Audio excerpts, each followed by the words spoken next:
Mathematics, dear students, today our topic is sets. Chapter number 1 sets.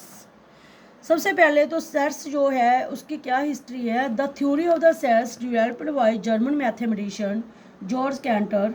सबसे पहले जो इसकी थ्योरी जो थी सेट्स की किसने डेवलप की थी? जर्मन मैथमेटिशियन जॉर्ज कैंटर ने. He first encountered sets while working on problems on trigonometric series. उसके बाद हमारे पास आ जाता है सेट. सेट को किसको कहते हैं? A set is a well defined collection of objects. जो हमारे पास कलेक्शन होती है ऑब्जेक्ट्स की वो वेल डिफाइंड होनी चाहिए. जैसे for example the set of all natural number. हमें पता है जो नेचुरल नंबर्स हैं वो 1 2 3 4 5 अप टू सो ऑन, तो वो वेल डिफाइंड है. मान लो किसी क्लास में 50 स्टूडेंट्स हैं, उनको रोल नंबर अलॉट किए गए हैं 1 2 3 4, वो भी वेल डिफाइंड है. तो it means this is a set. There are many examples of sets.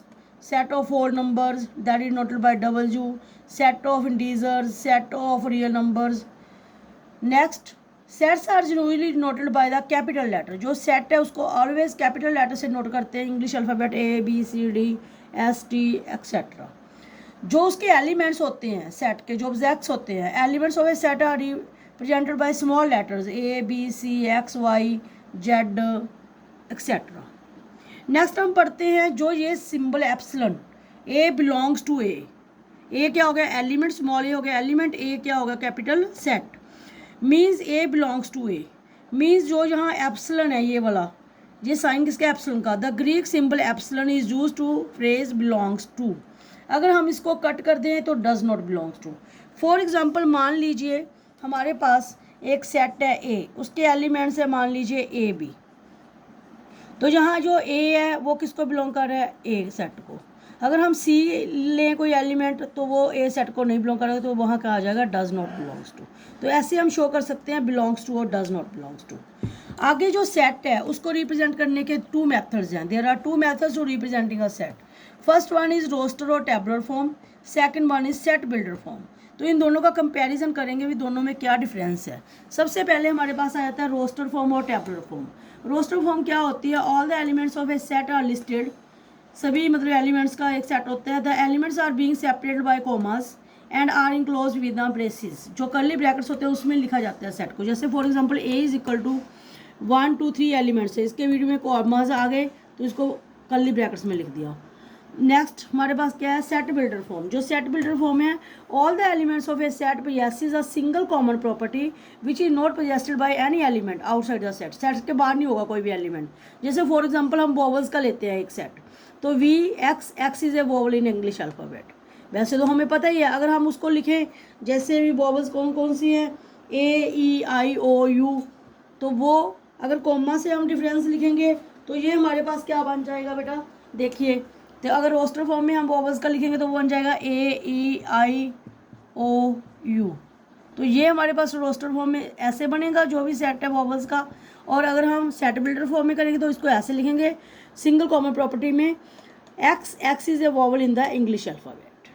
Next हमारे पास आती है टाइप्स ऑफ सेट्स. सबसे पहले हम करेंगे एम्प्टी सेट. जो एम्प्टी सेट है वो क्या होता है? एम्प्टी सेट होता है अ set which does not contain any element is called the empty set.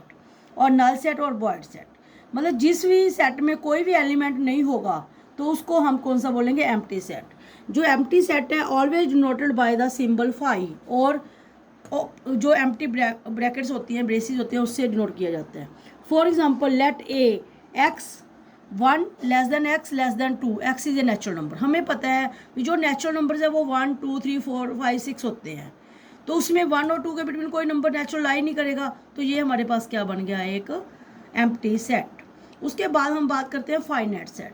Finite set क्या होता है? A set which has a finite number of elements. जिनका मतलब एंड हो. कोई भी सेट दिया है उसका लास्ट वाला जो नंबर है, एंड वाला नंबर है, हमें पता हो तो वो क्या होता है?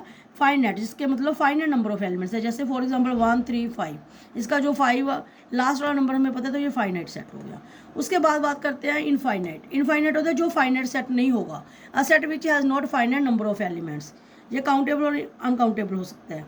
जैसे for example 1 2 3 4 5 up to so natural number का सेट लेते हैं, इसका कोई एंड नहीं है हमारे पास, तो ये हमारे पास क्या हो गया? इनफाइनाइट. उसके बाद हम बात करते हैं इक्वल सेट्स. इक्वल सेट्स क्या होते हैं? 2 sets A and B are set to be equal if they have exactly the same elements अगर उनके एलिमेंट्स भी सेम है और उनके जो एलिमेंट नंबर है वो भी सेम है, we write A is equal to B. For example A में जो सेट दिया है 1 2 3 4, बी में दिया 3 1 2 4, ये मैटर नहीं करता भी ऑर्डर आप किस में लिखा है, अभी पहले 3 लिखा है, जहाँ 1 लिखा है, फिर 2 लिखा है, 4 लिखा है। हम देखें ए के और बी के दोनों के एलिमेंट सेम है तो इसको लिखेंगे ए इक्वल टू बी।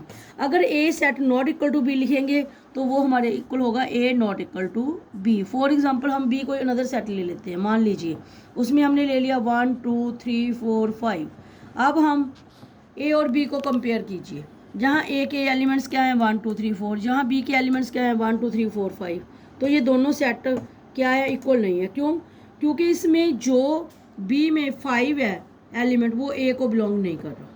तो इक्वल में हमने यही पढ़ा है भी सेम नंबर ऑफ एलिमेंट्स होने चाहिए और एलिमेंट भी सेम होने चाहिए। तो ये आपको इसमें समझ आ गया कि सेट में हमने क्या पढ़ा है, भी क्या उसकी हिस्ट्री है, सेट किसको कहते हैं, जो बिलोंग्स टू का क्या साइन है, क्या उसके मेथड्स हैं, रोस्टर फॉर्म है, क्या उसकी सेट बिल्डर फॉर्म है, क्या उसकी टाइप्स हैं, एम्प्टी सेट किसे कहते हैं, फाइनाइट किसे कहते हैं, इनफाइनाइट किसे कहते हैं, इक्वल सेट्स कहते हैं किसे कहते हैं। तो ये आपको समझ आ गया होगा। Thank you.